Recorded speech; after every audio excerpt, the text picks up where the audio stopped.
Breaking news Hyderabad లో chain స్నాచర్లు రెచ్చిపోతున్నారు. ఇటీవల పంజగుట్ట వద్ద జరిగిన చైన్ స్నాచింగ్ ఘటన మరొక ఉంది.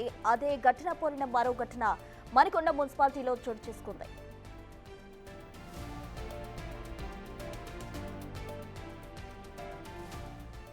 అల్కాపురి టౌన్షిప్ ఇంజనీరింగ్ స్కూల్ సమీపంలో రోడ్డుపై నడుచుకుంటూ వెళ్తున్న మహిళ మెడలో నుండి పుస్తల తాడు తెంపుకెళ్లాడు గుర్తు తెలియని దుండగుడు. వెంటనే అక్కడి నుంచి పరారయ్యాడు.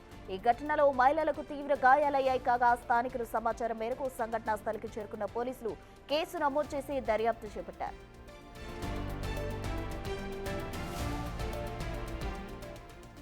హైదరాబాద్ లోని మణికొండలో చైన్ స్నాచింగ్ కు సంబంధించి పూర్తి డీటెయిల్స్ మా ప్రతినిధి రానా ఫోన్ లైన్ లో అందిస్తారు. రానా, Manikonda municipality Alkapuri township engineering school సమీపంలో ఒక ఇంటి వద్ద సీసీ కెమెరా కూడా ఉంది. ఆ ఇంటి ముందు ఆమె దాదాపు నిన్న మధ్యాహ్నం 1:30 ప్రాంతంలో ఒక మహిళ నడుచుకుంటూ వెళ్తున్న సమయంలో ఆమెను వెంబడించినటువంటి ఒక దుండగుడు సడన్ గా ఎవరు ఆ దారిలో రానటువంటి సిచ్యువేషన్ చూసిన తర్వాత ఒక్కసారిగా ఆమె మెడలో ఉన్నటువంటి చైన్ ని లాగాడు. అది సడన్ గా రాకపోయేకుందరికి ఆమె కింద పడిపోయింది.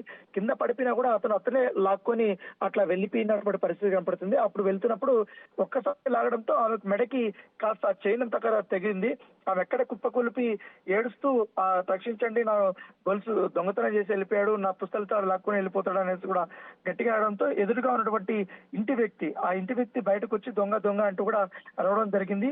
చాలా పట్టుకోవడానికి అక్కడ ఉన్నటువంటి కాలనీవాసులకు ప్రయత్నించారు. కానీ దొంగ చాలా చాకచక్యంగా అక్కడి నుంచి కూడా పరారీ అనేటువంటి నేపథ్యంగా పడుతుంది. అక్కడే కుప్పపోయినటువంటి మహిళ ఎవరుతున్నారో ఆ మహిళను వెంటనే స్థానిక హాస్పిటల్ కి తీసుకెళ్లారు. ఆమె పరిస్థితి చాలా వరకు కూడా తీవ్ర గాయాలయ్యాయి. ఎందుకంటే గొంతు వద్ద బాగా గాయాలైనటువంటి నేపథ్యం కనబడుతుంది. ఇటీవల కాలంలో మనం చూస్తున్నాం చైన్ స్నాచర్స్ చెలరేగిపోతున్నారు. పంజాగుట్టలో ఒకసారి, అలాగే మియాపూర్ లో కూడా గతంలో ఇలాంటి చైన్ స్నాచింగ్ జరిగింది. గతంలో ఎల్బీ నగర్ లో కూడా కొన్ని నెలల ముందు ఇలాంటి చైన్ స్నాచింగ్ జరిగింది. కాకపోతే మిట్ట మధ్యాహ్నము ఒంటరి మహిళలు వెళ్తున్నటువంటి ప్లేసులనే వీడు టార్గెట్ గా చేసుకోవడం తెలుస్తుంది. ఇదంతా కూడా ఒకే ముఠాకి చెందినటువంటి వ్యక్తులుగా కూడా పోలీసులు భావిస్తున్నారు.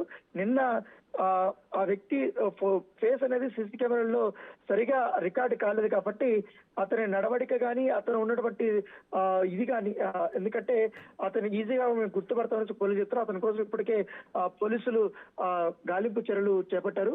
ఖచ్చితంగా ఇవాళ లోపల అతను అరెస్ట్ చేస్తామని కూడా పోలీసులు చెప్తున్నారు. Right, thank you Rana.